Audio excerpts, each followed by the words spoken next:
My name is Lily. I am 31 years old. I work as a landscape architect. This means I design and build beautiful gardens for the city. Right now, I am standing in the middle of my favorite place. It is a large community garden. The sun is warm on my face. I touch the soft green leaves of a tomato plant.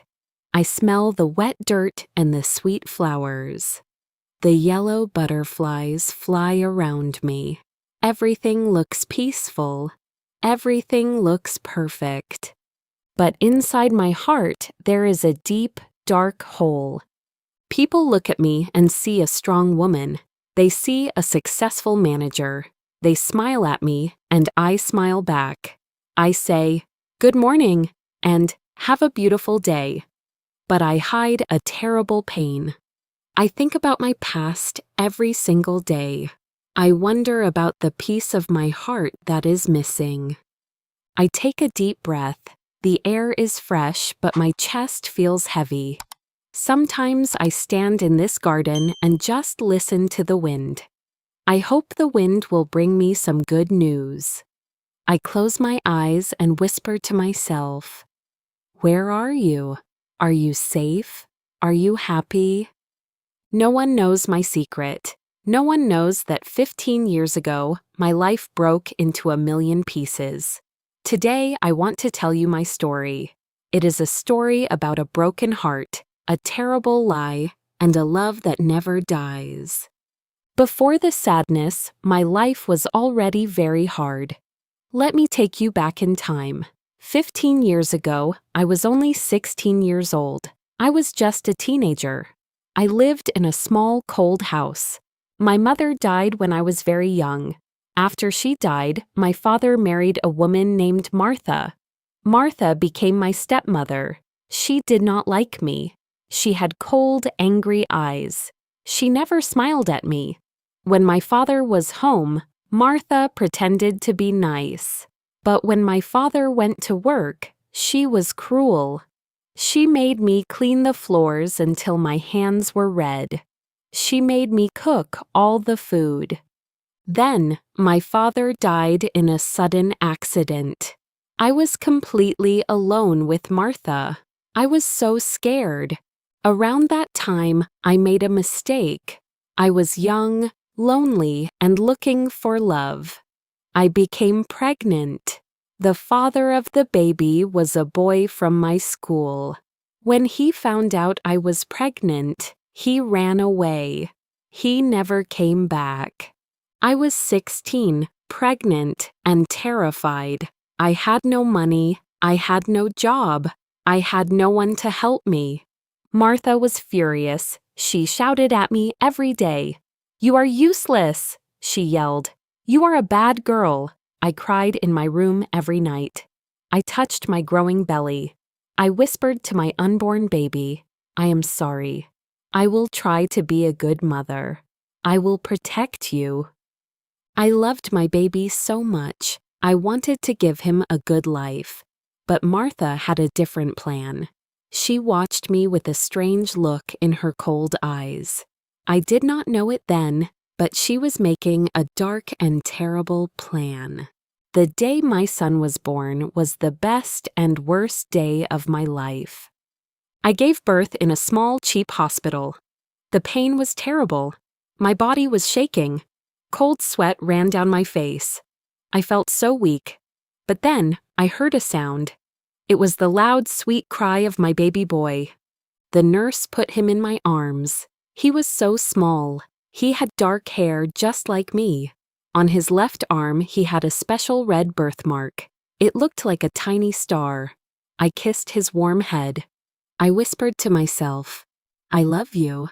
You are my everything." For 1 minute, I was the happiest person in the world. Then the door opened. Martha walked into the room. She did not look at me. She did not smile. She walked straight to my bed and took the baby from my arms. "What are you doing?" I cried. My hands started to shake. "Give him back." Martha looked at me with cold eyes. "You are a child," she said. "You have no money. You are poor." I called a closed adoption agency. "A rich family is taking him. You will never see him again." "No!" I screamed. I tried to stand up, but I was too weak. I fell back on the bed. "Please, Martha, he is my baby. Don't take him away." "It is done," she said. She walked out of the door with my beautiful son. I heard his little cry slowly fade away down the hall. The next day, Martha forced me out of her house. She threw my clothes on the street. "Never come back," she said, and locked the door. I was 17 years old, completely alone, standing on the street, crying for my stolen baby. My heart was broken. My life was destroyed. The next years were a nightmare. I slept on cold streets. I slept in dark parks. I was hungry all the time, but I did not give up. I had to survive. I found a job washing dishes in a small restaurant. I worked from early morning until late at night. I saved every small coin. I finally rented a tiny room. It was not much, but it was safe. I loved nature, so I started to study. I went to the public library every day after work. I read books about plants, trees, and flowers. I learned how things grow from the dirt. I felt a connection to the plants. If a small seed could grow in the hard dirt, maybe I could grow too. I worked very hard. I went to school at night. I passed my exams. Slowly, my life got better. I became a landscape architect. I got a good job with the city. I designed a beautiful community garden. I wanted to create a place of peace for people who felt sad, just like me. But my pain never went away. Every year on my son's birthday, I bought a small chocolate cake. I put one candle on it. I sat alone in my kitchen, looking at the fire.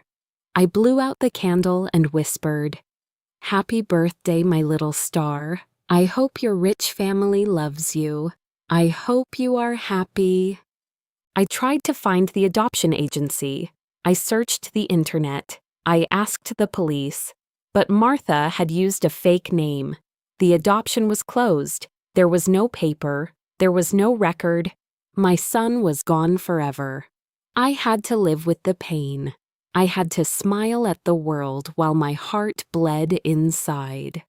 It was a hot summer day in the community garden. I was working with the soil. A boy walked up to me. He looked about 15 years old. "Hello," he said. He had a kind, quiet voice. "My name is Leo. I am looking for a summer job. Can I volunteer to help in the garden?" I looked at him and felt a sudden shock.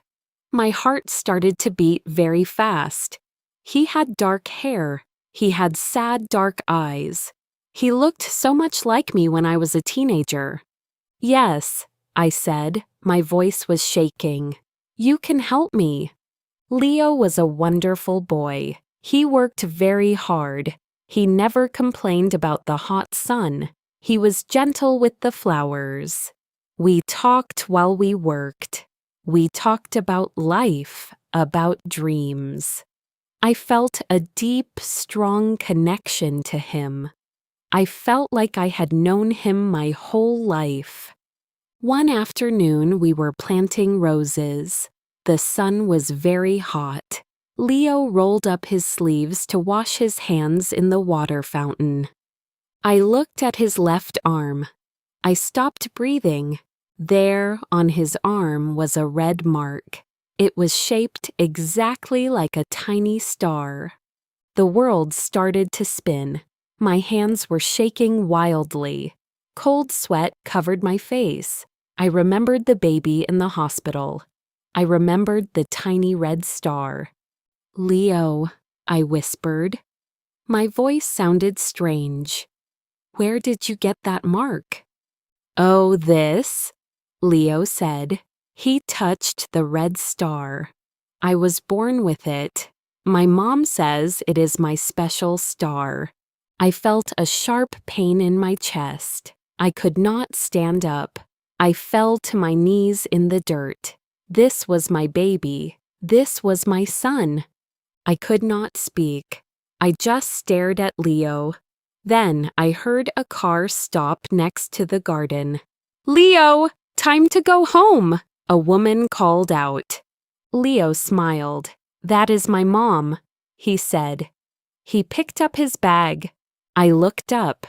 I saw the woman walking toward us. My blood ran completely cold. The world stopped moving. It was Martha, my cruel stepmother. She looked older, but it was her. The same cold eyes, the same angry face. She looked at me and she stopped. Her face turned white as a sheet. She knew exactly who I was. "You," Martha whispered. She looked terrified. I stood up. I felt a sudden, powerful fire inside me. I was not a scared 16-year-old girl anymore. I was a strong woman. "You did not give him to an agency," I said. My voice was loud and clear. "You stole him." Leo looked confused. "Mom, what is she talking about?" "Let's go, Leo, now!" Martha yelled. She grabbed his arm. "No!" I shouted. I stepped in front of them. I looked right at Leo. "She is not your mother, Leo. I am your mother. She is my stepmother. She stole you from my arms in the hospital 15 years ago. She told me you were adopted. She threw me on the street." "You are crazy!" Martha screamed, but she was shaking. "Look at our faces, Leo," I cried. Tears were falling down my face. "Look at my dark hair. Look at the red star on your arm. I have the hospital paper. I have the truth." Martha started to cry. "I couldn't have babies," she yelled. "I wanted a child. You were poor and stupid. I deserved him more than you." Leo pulled his arm away from Martha. He looked at her with pure shock. Then he looked at me. He saw the tears. He saw the truth in my eyes. He took a step away from Martha. He walked toward me. He took my shaking hand. "We need to call the police," Leo said quietly. "It has been 1 year since that terrible, wonderful day. Life changed very fast. We called the police. Martha confessed everything. She was arrested for kidnapping and child abuse. She is in prison now. She cannot hurt anyone ever again." Leo moved into my house. At first, it was hard. We had to learn how to be a family. We had to build trust. He was angry at the lies. I was grieving for the 15 years we lost.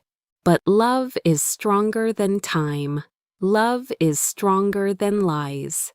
Today, we are back in the community garden. The sun is shining. Leo is laughing. He is watering the tomato plants.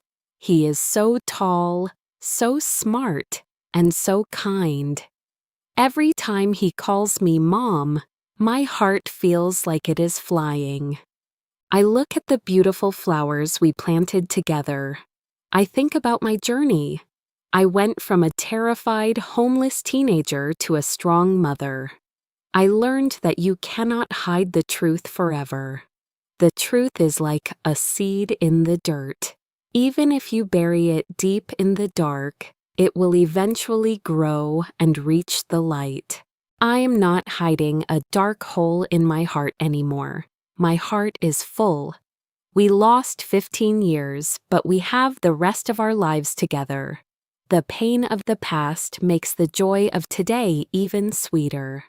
We survived the storm, and now we are watching our garden bloom. My dear friends, thank you for listening to my story. I want to share a few important lessons I learned from my difficult journey. Life can be very unfair, but we can always learn from the pain. First, never give up on your life. When Martha threw me on the street, I had nothing. I was poor and alone, but I decided to fight. I worked hard. I studied. I built a good life step by step. When bad things happen to you, take a deep breath. Make a decision to keep moving forward. You are stronger than your hardest days. Second, the truth will always come out. You cannot build a happy life on a lie. Martha thought she could steal my baby and keep the secret forever. But lies are heavy. They eventually break and fall. Always choose to live an honest life. Tell the truth, even when it is hard. Third, true love cannot be broken. A mother's love for her child is powerful. Even after 15 years, my heart knew Leo. His heart knew me. Distance and time cannot destroy real love. If you are facing a hard time today, please remember my story. Do not lose hope. Keep planting your seeds. Keep watering your dreams. One day the sun will shine on your garden again. Now, I want to hear from you. Life is full of secrets, surprises, and big changes. Have you ever found out a big secret that changed your life? Have you ever had to stand up for yourself against someone who hurt you? Please, write your story in the comments below. I read every single comment, and I love connecting with you. Comment yes if you believe that the truth always wins in the end. Comment your answer to this question. What is the hardest thing you ever had to overcome in your life? If this story touched your heart, please hit the like button. It helps our channel grow. Share this video with a friend or family member who needs a message of hope today. Do not forget to click the subscribe button and turn on the notification bell. We share beautiful, emotional English learning stories every week. Thank you for spending your time with me here at the Escape English. Keep learning, keep growing, and never stop believing in the power of the truth. See you in the next story.